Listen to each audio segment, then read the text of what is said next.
Part 4. Chapter 1. The Philosophy of Discipline.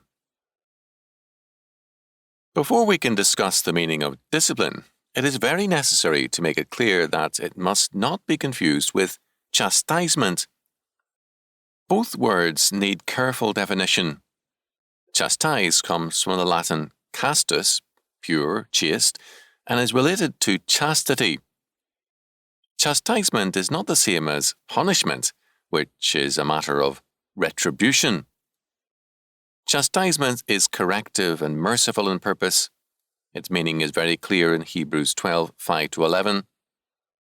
Chastening is there set forth as evidence of the Father's love and concern for his sons and his correction of them. The word discipline is close to the word disciple. It means to make a disciple of someone, to drill and educate him or her, and to bring him or her into effective obedience to someone or something. Chastisement without discipline is ineffective.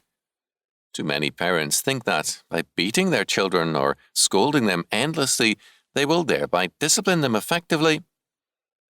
Unless someone is first of all disciplined, chastisement accomplishes nothing. All that remains for that person is punishment and judgment.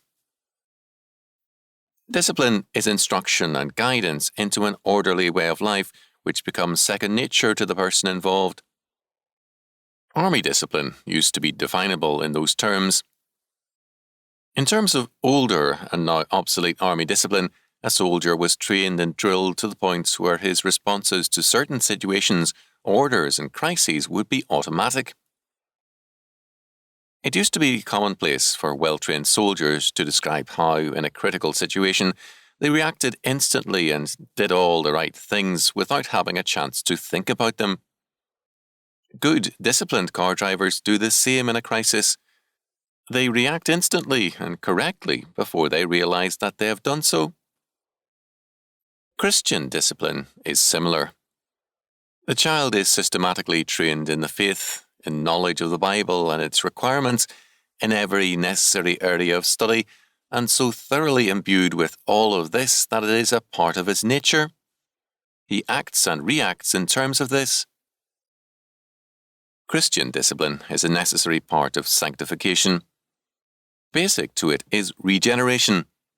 It is the regenerate man who is best disciplined because he has the foundation, a new nature which is in full harmony with the discipline required of him. The more he grows in terms of that discipline, the more useful he becomes to his Lord.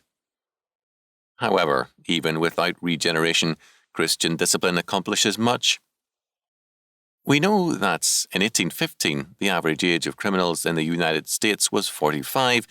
It took a person some years, however unregenerate, to throw off the discipline of the then universal Christian schooling. On the other hand, adults who today are converted but have a background of undisciplined home and school life usually have an insuperable handicap to overcome.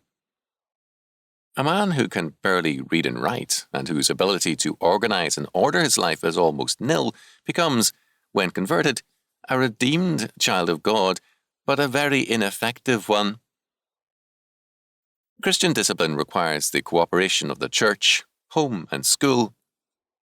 The church is a seriously weak point in this situation. Sunday school discipline is usually weak, and chastisement is lacking. The adult church members are themselves undisciplined, and the church teaches little to remedy the situation. Godly sanctification requires discipline. Too many pastors and churches prefer to substitute enthusiasm for discipline, and this aggravates the problem because nothing can take the place of discipline. In enthusiasm, I am sovereign, not God. I become excited about something and I respond to it. It is my choice. In Christian discipline, I know that, because I belong to the Lord, it is my duty, privilege, and joy to do that which God requires of me.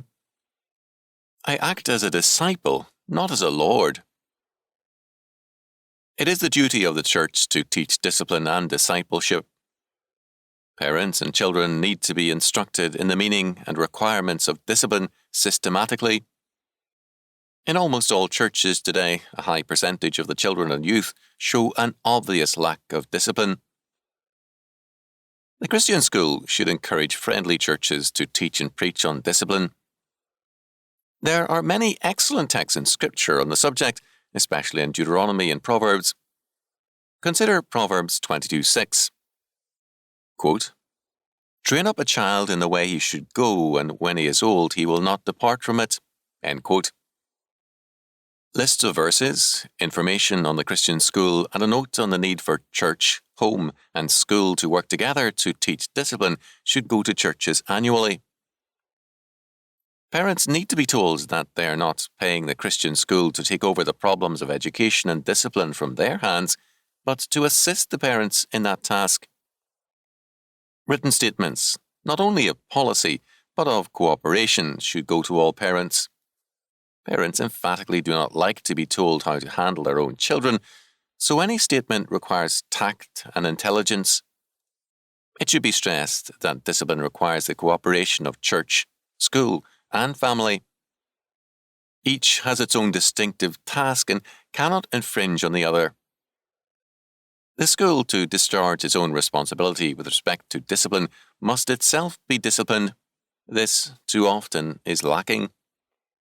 The better schools seek continually to grow in their ability to teach, in their knowledge of subjects, and in their own faith. Some schools hold annual teachers' meetings to work on the improvement of instruction. Others take part in regional conferences. In one way or another, the school has an obligation to be disciplined. Undisciplined schools and teachers cannot be productive of disciplined students. Moreover, discipline is not into the life of the family, the church, or the school, but into life under God, wherever we are. We are told of Hebrew education in the light of Scripture that its purpose is, quote, "to educate the child in order to fit him to be a servant of God. It is education of children for God." End quote. Early Roman education, on the other hand, quote, "was not the transmission of knowledge, it was the transmission of tradition." End quote.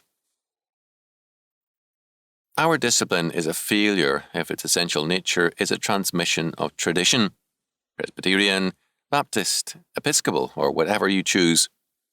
The tradition may be a good one, but the purpose of discipline should be a greater goal, discipleship in Christ.